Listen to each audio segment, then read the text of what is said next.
இந்த video Monday அன்னைக்கு எடுத்தது. நம்ம பக்கத்து வீட்டு அக்காவோட மருமகளுக்கு அன்னைக்கு 5th month baby shower function வச்சிருந்தாங்க. சும்மா நெருங்கின சொந்தங்களை மட்டும் கூப்பிட்டு சிம்பிளா பண்ணியிருந்தாங்க. நாங்க இருக்கிற ஊர் என்னவோ சென்னை தான். ஆனா நாங்க இருக்கிற ஏரியா வந்து கிட்டத்தட்ட கிராமம் மாதிரியே இருக்கும்.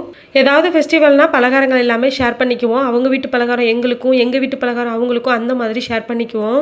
அதுலயும் வளைகாப்பு போட்டவங்க வீட்டுல என்ன ஸ்நாக்ஸ் செஞ்சாலும் சரி, நான்வெஜ் செஞ்சாலும் சரி, இவளுக்கும் கொஞ்சம் கொடுத்து விட்டுருவாங்க. அவளும் ரொம்ப உரிமையா போய் வாங்கி சாப்பிட்டுட்டு இருப்பா. வளைகாப்பு போட்ட பொண்ணு நக்ஷகுட்டிக்கும் ஃப்ரெண்ட்ஸ். அவங்க ஆஃபீஸ் முடிஞ்சு வந்த உடனே பாப்பாவை கூப்பிட்டு வச்சு தான் டைம் ஸ்பெண்ட் பண்ணிட்டு இருப்பாங்க. இன்னைக்கு அந்த பொண்ணுக்கு வளைகாப்புனால கொஞ்சம் மேக்கப் போட்டிருந்தாங்க. அதை வந்து என்கிட்ட சொல்லிட்டே இருந்தா, அத்தை ரொம்ப அழகா இருக்காங்கம்மா, அத்தை அழகா இருக்காங்கம்மான்னே சொல்லிட்டே இருந்தா. என்கிட்ட சொன்னது மட்டும் இல்லாமல் அவங்களையுமே ஊத்து பார்த்துருப்பா போல. அதனால ஃபங்க்ஷன் முடிஞ்சதுமே அவங்களோட சடமாட்டியை கழட்டி இவளுக்கு போட்டு அழகு பார்த்துட்டு இருந்தோம். வளைகாப்பு ஃபங்க்ஷனே இவளை வச்சு ஃபன்னாக தான் போயிட்டு இருந்துச்சு. அன்னைக்கு ஃபுல்லாகவே நான் வீட்டில் சமைக்கவே இல்லை. 3 வேளையுமே அங்கே தான் சாப்பிட்டோம். ஈவினிங் ஸ்நாக்ஸுக்கு மட்டும் பச்சை பயிர் ஊற வச்சிருந்தேன். அதை தான் வேக வச்சு தாளிச்சு கொடுத்தேன் பாப்பாவுக்கு.